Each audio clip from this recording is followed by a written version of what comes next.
Hoje pela manhã, nós vimos Deuteronômio 24, de 1 a 4, que é um texto dentro daquelas prescrições relacionadas com a vida familiar, uma concessão que tinha o objetivo de restringir a separação, o divórcio, o rompimento dos laços conjugais, uma vez que dentro da própria nação da aliança, lamentavelmente imitando os padrões frouxos das diversas nações pagãs, os israelitas estavam também desconsiderando a realidade sagrada do matrimônio, rompendo as suas relações conjugais por qualquer motivo. A lei, então, foi dada para que essa anarquia pudesse ser coibida, refreada. E no texto de Deuteronômio nós observamos que você tem apenas uma licença para a dissolução das relações conjugais. Quando nós vamos para o Novo Testamento, os fariseus, que eram os mestres da lei, apertam Jesus também lá no capítulo 19 de Mateus, perguntando se era lícito o marido repudiar sua mulher por qualquer motivo. Estava na mente daqueles homens a anarquia que vigorou antes dessa concessão restritiva ser estabelecida nos dias de Moisés, para colocar um freio nessa situação caótica. Na verdade, o que os fariseus tinham feito, por se distanciarem dos padrões divinos, foi reeditar a anarquia, e queriam a opinião de Jesus. Jesus, de início, se negou a falar sobre divórcio e tratou sobre casamento. E como eles eram assim maliciosos, eles então puxaram a carta da manga, que na verdade era com isso que eles queriam apertar Jesus. E perguntaram: mas mestre, como é que nós encontramos Moisés mandando dar a carta de divórcio? Jesus Cristo disse: não, você não tem um mandamento lá é uma concessão, Moisés permitiu. E essa permissão foi dada justamente para refrear o ímpeto pecaminoso que tinha atingido níveis assombrosos, assustadores. E Jesus, então, trata da questão do divórcio apresentando apenas uma razão justa para que o vínculo conjugal fosse dissolvido. E ele indica isso através de uma palavra que você tem no Novo Testamento, aparecendo 25 vezes, cujo sentido é de imoralidade numa esfera geral. Você tem a palavra sendo traduzida como prostituição, impudicícia, fornicação. Mas em alguns textos do Novo Testamento, nós encontramos essa palavra sendo utilizada também para adultério.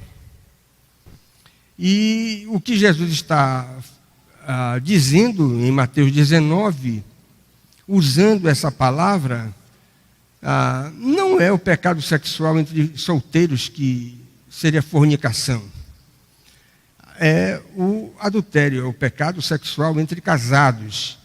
É a única observação válida que Jesus faz para permitir a dissolução dos laços conjugais. E nós vamos ver agora a opinião do apóstolo Paulo. Abra sua Bíblia em 1 Coríntios capítulo 7, do verso 10 até o verso de número 16. E o texto diz o seguinte: ora, aos casados ordeno eu, não eu, mas o Senhor, que a mulher não se separe do marido. Se, porém, vier a separar-se, que não se case ou se reconcilie com o marido. E que o marido não se aparte de sua mulher. Ao mais digo eu, não o Senhor, se algum irmão tem mulher incrédula e esta consente em morar com ele, não a abandone. E a mulher que tem marido incrédulo e este consente em viver com ela, não deixe o marido, porque o marido incrédulo é santificado no convívio da esposa, e a esposa incrédula é santificada no convívio do marido crente. Doutra sorte, os vossos filhos seriam impuros, porém agora são santos. Mas se o descrente quiser apartar-se, que se aparte. Em tais casos, não fica sujeito à servidão nem o irmão nem a irmã. Deus vos tem chamado à paz. Pois como sabes, ó mulher, se salvarás teu marido? Ou como sabes, ó marido, se salvarás a tua mulher? Abra também em Romanos, capítulo 7, do verso 1 até o verso de número 3. Porventura ignorais, pois falo aos que conhecem a lei, que a lei tem domínio sobre o homem toda a sua vida? Ora, a mulher casada está ligada pela lei ao marido enquanto ele vive. Mas se o marido morrer, desobrigada ficará da lei conjugal. De sorte que será considerada adúltera, se, vivendo ainda o marido, unir-se com outro homem. Porém, se morrer o marido, estará livre da lei e não será adulta se contrair novas núpcias. Veja que no verso 4 você tem: assim, meus irmãos, também vós morrestes relativamente à lei. Numa adversativa aí no verso 4. Vamos orar? Deus eterno, nós te damos graças nesta hora quando nos ajuntamos aqui na tua casa para celebrar o teu nome. Te agradecemos pela liberdade que o Senhor nos concede, pela bênção que isso significa para nós, te prestar culto, porque não poderíamos fazer isso em homenagem a ninguém, nem a qualquer coisa que pudéssemos eleger como sendo objeto digno de receber a nossa adoração.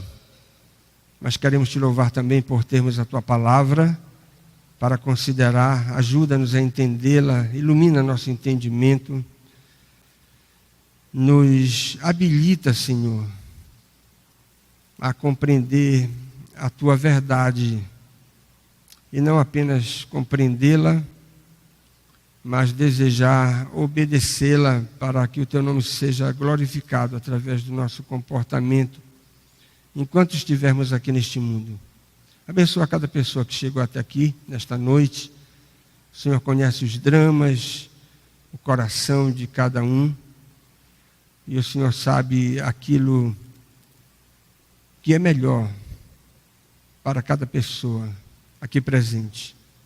E é no nome do Senhor Jesus que nós te oramos. Amém. Eu li o texto de Romanos porque eu vou fazer algumas considerações, em primeiro lugar,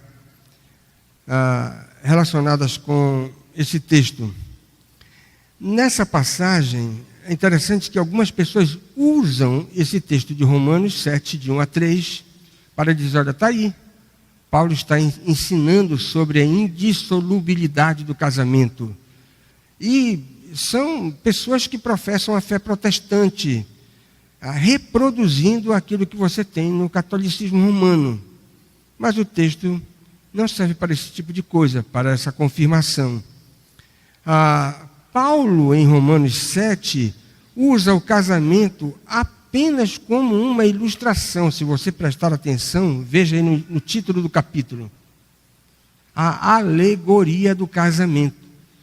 O apóstolo Paulo não está tratando verdadeiramente das questões relacionadas com o casamento. Ele só pega o casamento para usar como figura, como uma alegoria, acerca da relação do crente com a lei do Antigo Testamento. O sentido da lei nessa passagem é o conjunto de prescrições que você encontra no Antigo Testamento, conjunto que foi completa e perfeitamente cumprido pelo Senhor Jesus, diante das quais não há mais para nós obrigações cerimoniais no cumprimento dessas prescrições que foram dadas na lei, na linguagem do autor de Hebreus, apenas como símbolos e sombras da realidade que seria consumada na pessoa do Senhor Jesus. O crente, figuradamente, morreu em relação à lei. É o que o apóstolo Paulo diz no verso 4. Está completamente desobrigado do cumprimento da lei cerimonial. Tanto o cônjuge, após a morte do companheiro ou da companheira, está desobrigado das responsabilidades do casamento que contraiu, uma vez que o seu parceiro morreu. Aqui o apóstolo Paulo está usando o casamento, repito, apenas como uma analogia. Na verdade, ele usa o casamento de forma ideal.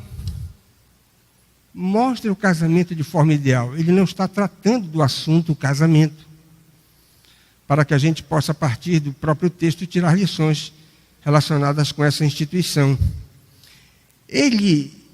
Eu fiquei pensando em casa, como é que eu posso ilustrar isso? E me veio uma ideia um tanto maluca. Vamos imaginar um marciano. Se chegasse aqui e dissesse, olha, me digam aí o que é uma família.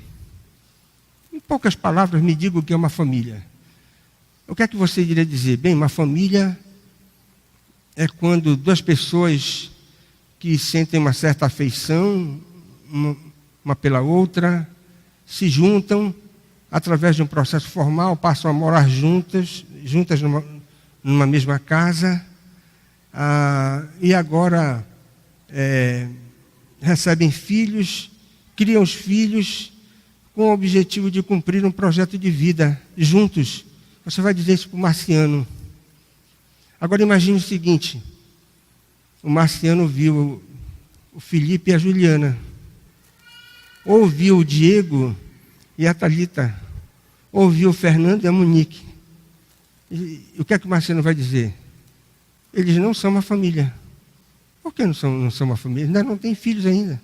Então, o apóstolo Paulo está falando aqui do casamento no sentido ideal.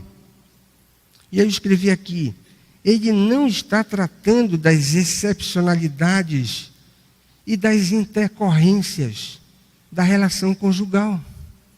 Esse não é o objetivo de Paulo. Ele apenas pegou o casamento como uma ferramenta para explicar aquilo que acontece com o crente na nova dispensação em relação à lei do Antigo Testamento. Deduzir deste texto a proibição radical do divórcio não apenas fere os princípios sagrados da boa hermenêutica. Não apenas isso. É um tropeço inaceitável de interpretação do próprio texto. Mas se fosse só isso, talvez a gente pudesse até dar um desconto. Sua interpretação está errada. Mas deduzir daqui que nós temos uma proibição radical contra o divórcio é mais complicado, porque vai jogar a Escritura contra a Escritura. Porque nós temos não apenas o apóstolo Paulo dizendo em outro lugar, como nós vamos ver em 1 Coríntios capítulo 7, que existe uma outra razão para a dissolução dos vínculos conjugais. Você já viu também em Mateus 19, Jesus falando das relações sexuais ilícitas. Um motivo válido do ponto de vista de Cristo para a dissolução dos vínculos conjugais, ou seja, tem divórcio nesse caso. E sabe qual é o problema de você jogar Escritura contra a Escritura?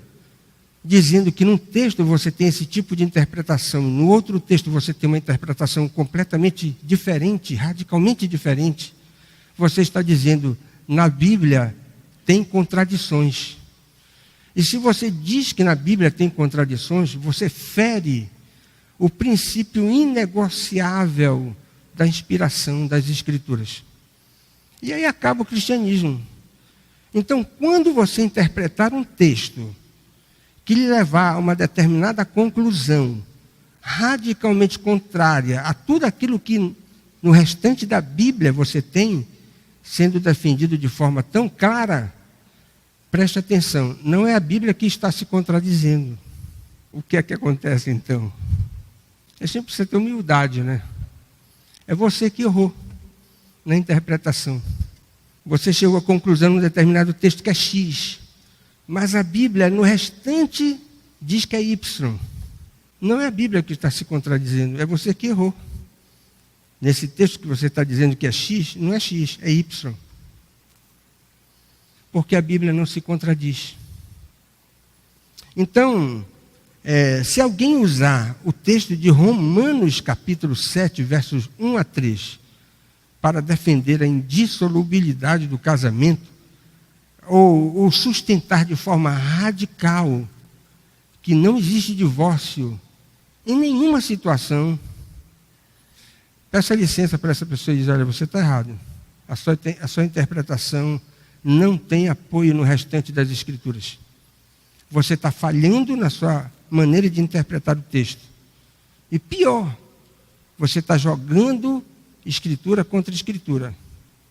E isso não é saudável. Mas vamos para o segundo texto.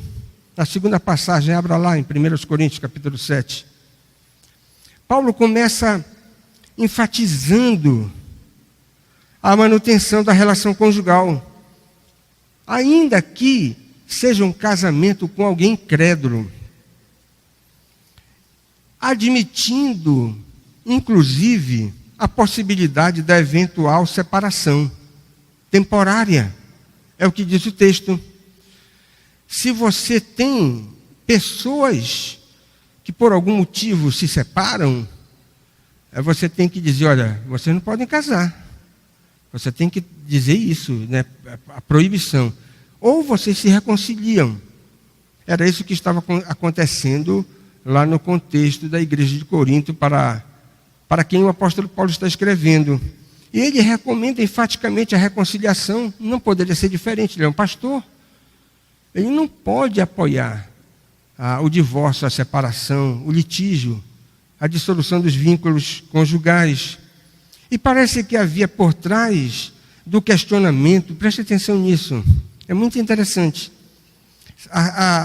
do questionamento acerca do divórcio, a insinuação pretensamente espiritual da parte crente dizendo, olha, eu não posso mais ficar com meu marido incrédulo, ou o marido crente dizendo, eu não posso mais ficar com a minha mulher incrédula, porque os nossos filhos estarão debaixo da maldição, não serão separados, não serão santos. O apóstolo Paulo nega veementemente esse absurdo e insiste na extraordinária contribuição que o cônjuge crente presta à família, mesmo tendo um parceiro incrédulo. Veja no verso 14. É o que você tem aí.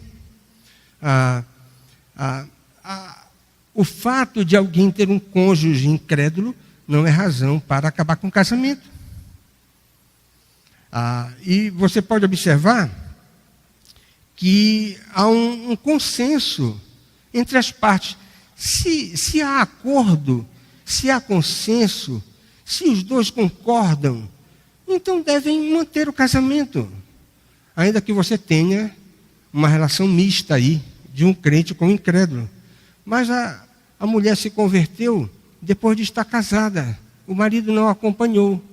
E agora, porque ele não a acompanhou, ela vai acabar com o casamento? Não fica.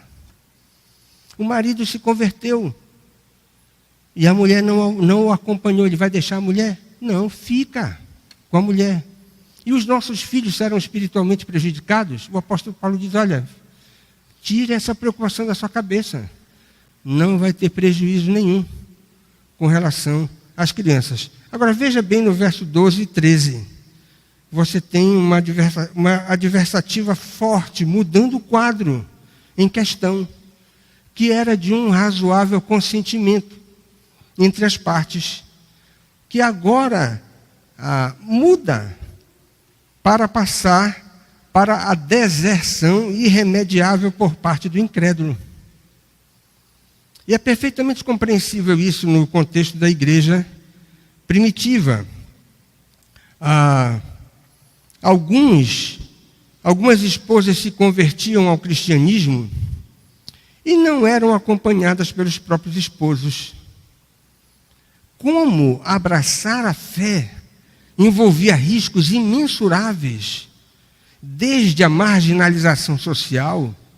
Camarada que abraçava o cristianismo era tratado de forma preconceituosa pelo paganismo dominante do mundo daquela época, ou até poderia sofrer um martírio cruel por professar a fé na pessoa de Cristo. Por causa disso, alguns maridos ímpios que queriam apenas um pretexto para despachar a mulher, diziam assim, tu te converteste, né? Agora você se tornou seguidor desse tal de Cristo? Pois eu vou-me embora. E desertava. Abandonava a família, abandonava a mulher. Quanto a isso, o que é que recomenda o apóstolo Paulo? Veja o verso 15. Ele diz, olha, se isso acontecer, se algum cônjuge incrédulo usar o pretexto de que o outro se converteu e decidir ir embora, o apóstolo Paulo disse, olha, a porta da frente é a serventia da casa. Pode ir embora. É a deserção irremediável.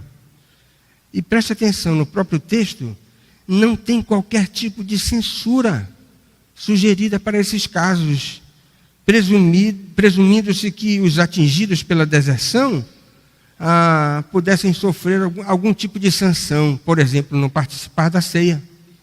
Não, nada dito.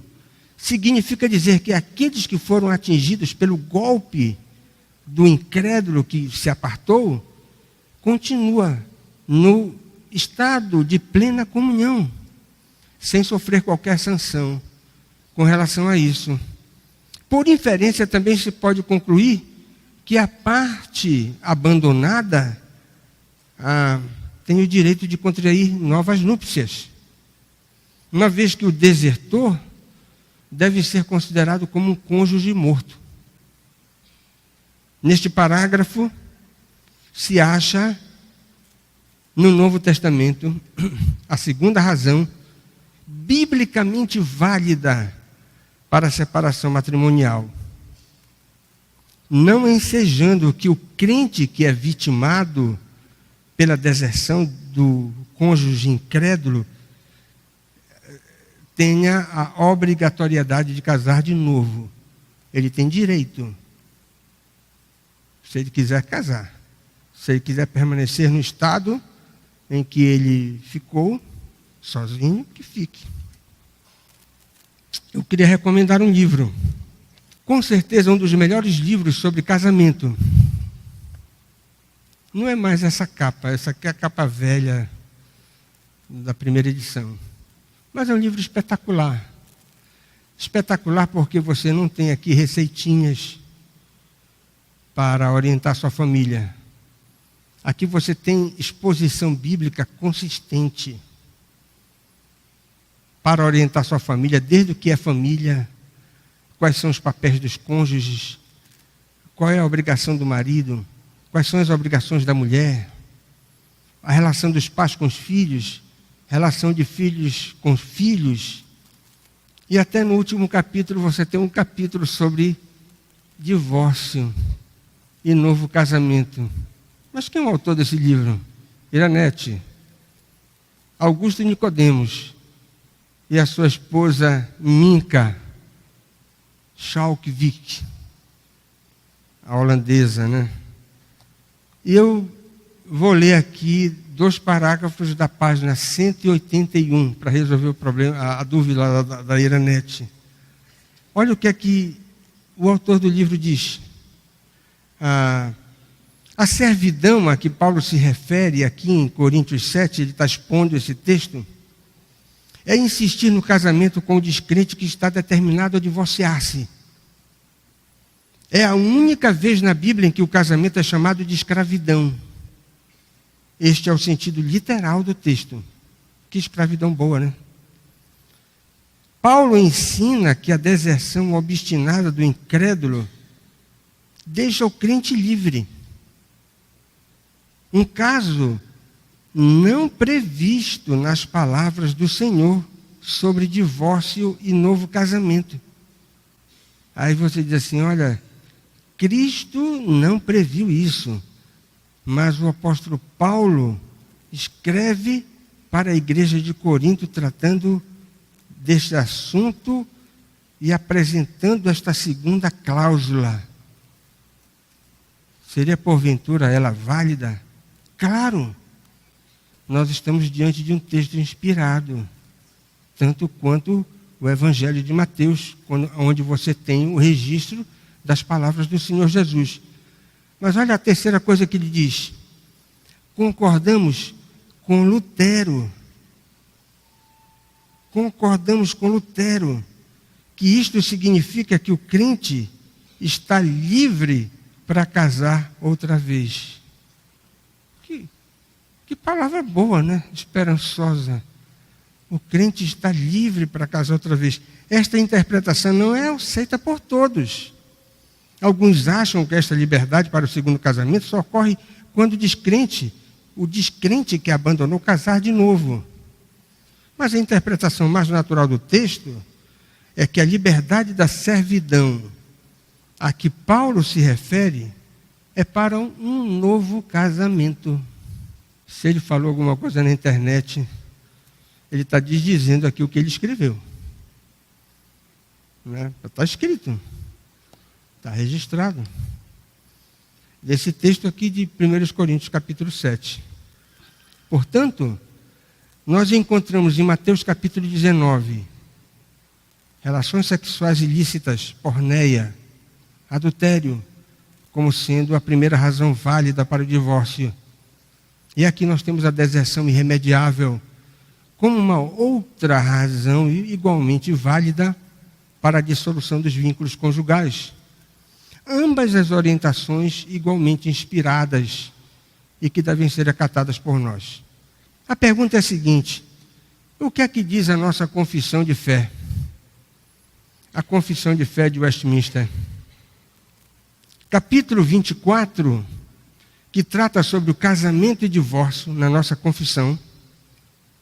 Na seção 5 e 6, você tem um texto que é a síntese de tudo aquilo que eu tenho pretendido dizer para os irmãos.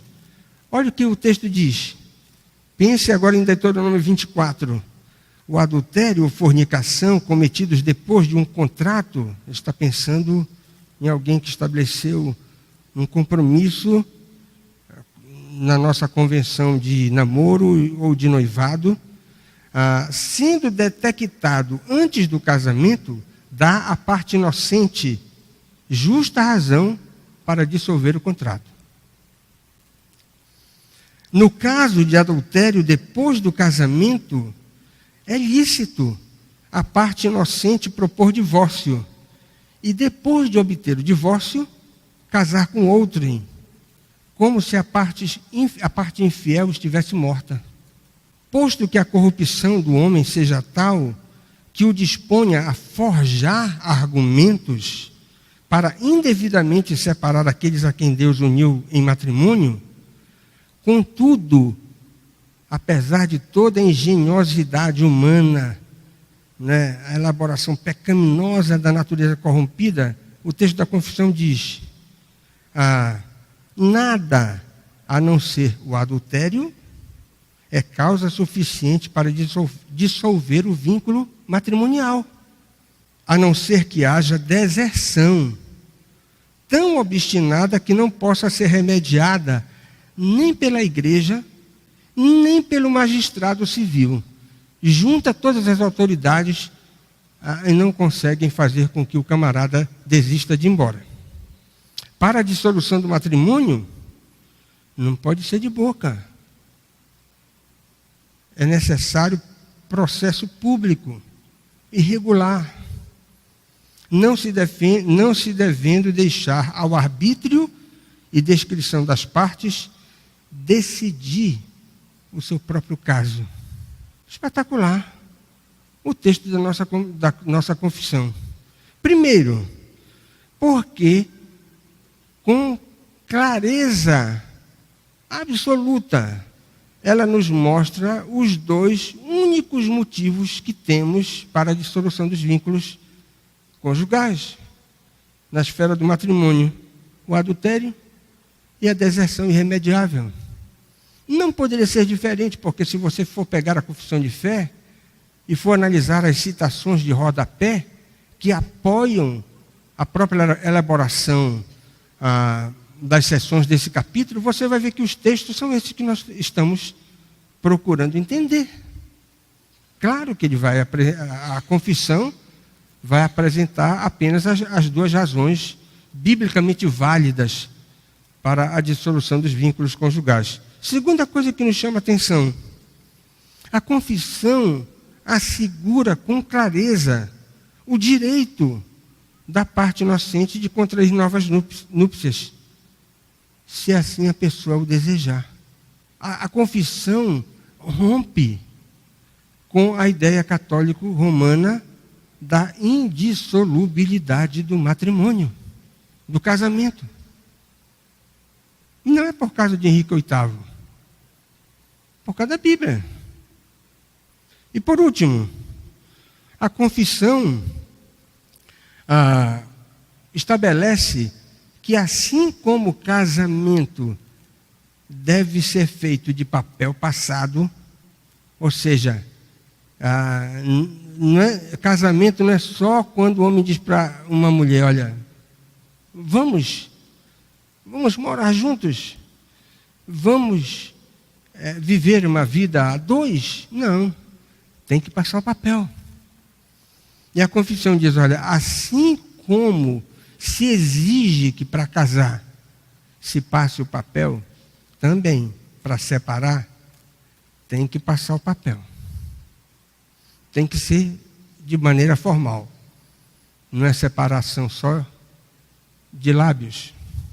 Questões práticas sobre o divórcio e novo casamento. E eu vou terminar com essas questões. Primeira, uma pessoa divorciada pode pertencer à membresia da igreja? Claro que sim. Nos textos analisados, não há qualquer restrição na comunhão para aqueles que passam por esse acontecimento traumático. Obviamente, o cônjuge culpado de adultério deve ser disciplinado, independentemente da dissolução ou não dos vínculos conjugais. Né? A disciplina é imperiosa para aqueles que transgridem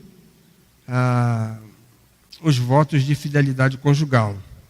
A segunda pergunta: divorciados culpados da separação, quando se convertem, podem ser aceitos na comunhão da igreja? Imagina alguém que, antes de se converter, por causa da vida ímpia que vivia, arrebenta com o seu casamento, acaba com a sua família, e faz coisas terríveis, mas depois essa pessoa se converte. Será que ela pode ser aceita na membresia da igreja? A resposta também é sim. A conversão presume que tais pessoas se arrependeram verdadeiramente. E nessa condição, todos os seus pecados são perdoados em Cristo Jesus. E tem gente que diz que não pode. O camarada cometeu um pecado pavoroso. E agora ele não pode ser recebido na membresia da igreja, porque ele nunca vai se livrar da culpa desse pecado. Meu irmão, quem pensa assim, está colocando uma orelha na Bíblia. Porque a Bíblia diz que só existe um pecado imperdoável, que é a blasfêmia contra o Espírito Santo. E que eu saiba, eu não encontrei nenhum texto ainda que diga que o adultério é um pecado imperdoável. Não existe esse ensino nas Escrituras. Significa dizer que, ainda que uma pessoa tenha cometido ações terríveis antes do casamento, antes de se converter, destruindo o seu casamento, quando essa pessoa se converte, se arrepende verdadeiramente, ela tem todos os seus pecados perdoados e pode participar, ser aceita na membresia da igreja. Apenas uma observação prática. Geralmente divorciados que não querem passar novamente geralmente divorciados não querem passar novamente pelas formalidades do casamento. É possível que alguém tenha sido tão traumatizado por uma separação que ele diga: olha, eu não quero mais passar o papel. Tudo bem. Em casos assim, essa pessoa não vai poder ser recebida na membresia da igreja, até que ela regularize a sua situação civil.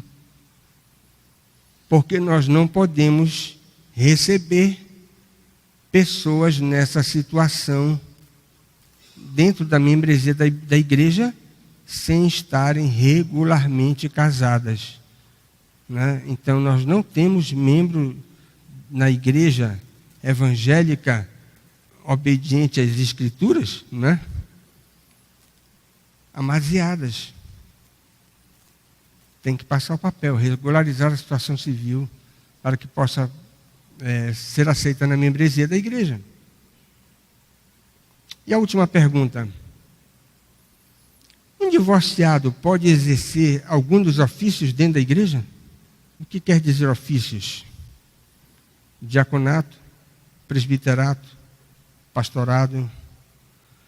E essa questão geralmente é levantada, dizendo: olha, não pode, um divorciado não pode ser diácono, não pode ser presbítero, muito menos pastor. Porque naquelas qualificações exigidas pelo apóstolo Paulo, lá em 1 Timóteo, capítulo 3, verso 2, tem lá a exigência: esposo de uma só mulher. Será que essa expressão, ela é categórica para a gente chegar a essa conclusão? Eu vou mencionar aqui algumas interpretações relacionadas com essa expressão, para a gente descartar. Muita gente diz: olha, o apóstolo Paulo diz que só pode ser oficial da igreja alguém que seja marido de uma só mulher, portanto, os solteiros estão excluídos. Errado. Essa interpretação não é a correta dessa expressão que aparece em 1 Timóteo capítulo 3. Você vai encontrar na história da igreja, não é frequente, mas eu vou mencionar só a título de ilustração. Alguns interpretaram essa expressão, marido de uma só mulher, de forma alegórica. Olha, só pode ser oficial da igreja o homem que tiver participado de uma só comunidade da fé. Se ele pulou de igreja em igreja, ele não pode ser oficial. Porque o texto diz: olha, marido de uma só mulher. É um homem de uma só igreja. É claro que essa interpretação também está errada. Ou alguém, dizem esses que defendem que nós não devemos ter divorciados dentro das esferas do oficialato na igreja. Dizem o seguinte: não pode um homem, para ser oficial, não pode ser casado 2 vezes. Ou seja, se o camarada enviou e casou de novo, está fora. do oficialato, 2 mulheres na vida. Ou se ele é divorciado, está fora, 2 mulheres, já teve na vida. Essas interpretações todas estão erradas. Qual é a interpretação correta, então? Qual é o sentido mais justo para essa expressão que o apóstolo Paulo usa aqui para qualificar aqueles que devem ser escolhidos para o oficialato da igreja?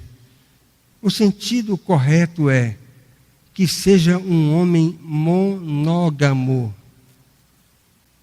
que um homem que esteja vivendo com uma só mulher.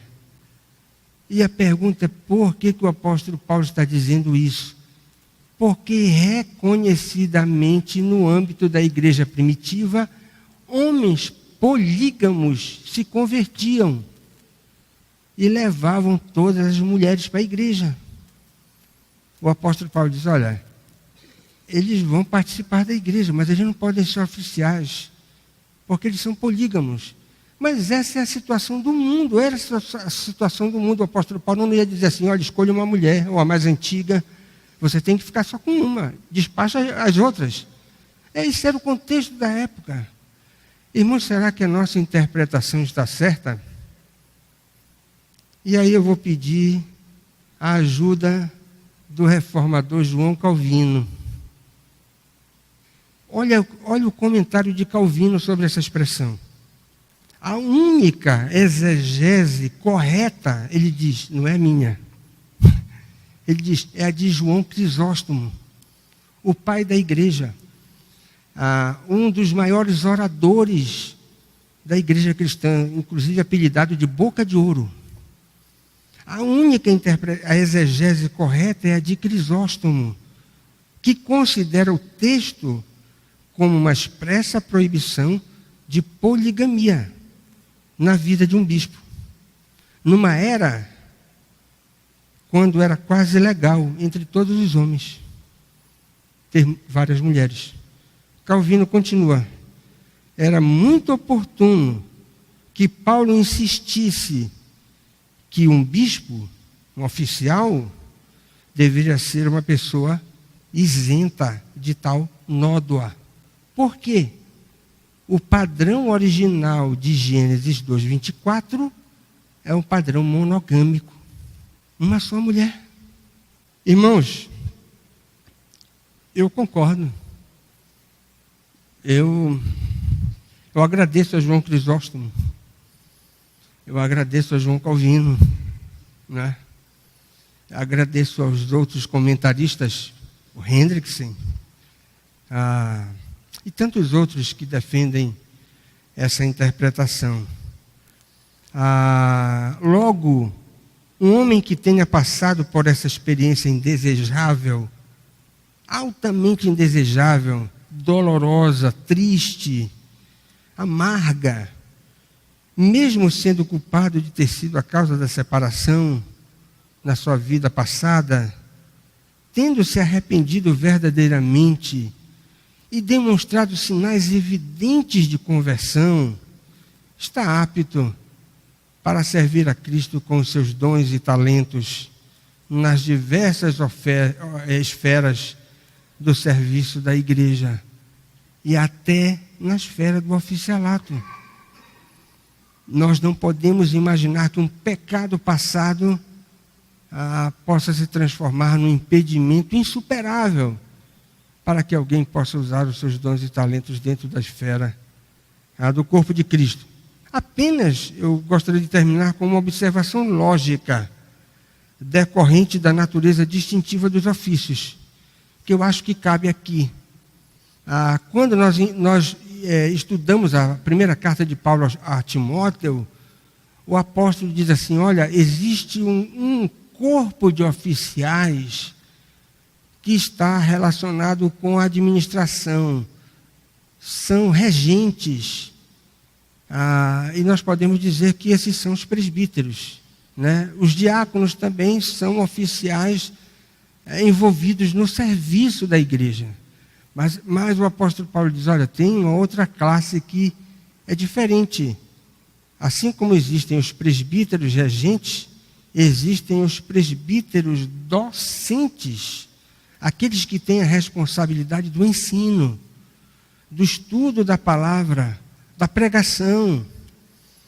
E é claro que nós precisamos estabelecer uma distinção razoável entre a administração, a regência dos negócios da igreja e a outra responsabilidade do ensino, da docência, da pregação. O que é que eu quero dizer com isso? Levando em consideração essa diferença, parece mais difícil reconduzir os docentes à restauração e ao ministério sagrado do que os regentes para o oficialato da diaconia e do presbiterato. Por causa da natureza essencial dos dois ofícios. Parece ser mais difícil, porque alguém que passou por esta experiência amarga terá mais dificuldades de ser restaurado se a sua responsabilidade é ensinar, porque ele não vai simplesmente reproduzir com a sua voz a verdade que nós encontramos na palavra de Deus, né? Ele precisa dar exemplo com o seu próprio testemunho. O que é que nós aprendemos desses textos? Primeira coisa, a posição intransigente da igreja deve ser pela manutenção vitalícia do casamento. Mas a minha mulher é muito insubmissa. Você é crente? Fique com ela. O meu marido é áspero, é grosseiro, ele tem uma natureza belicosa. Eu pergunto para a mulher, você é crente? Ele consente em viver com você? Fique com ele. É a recomendação bíblica.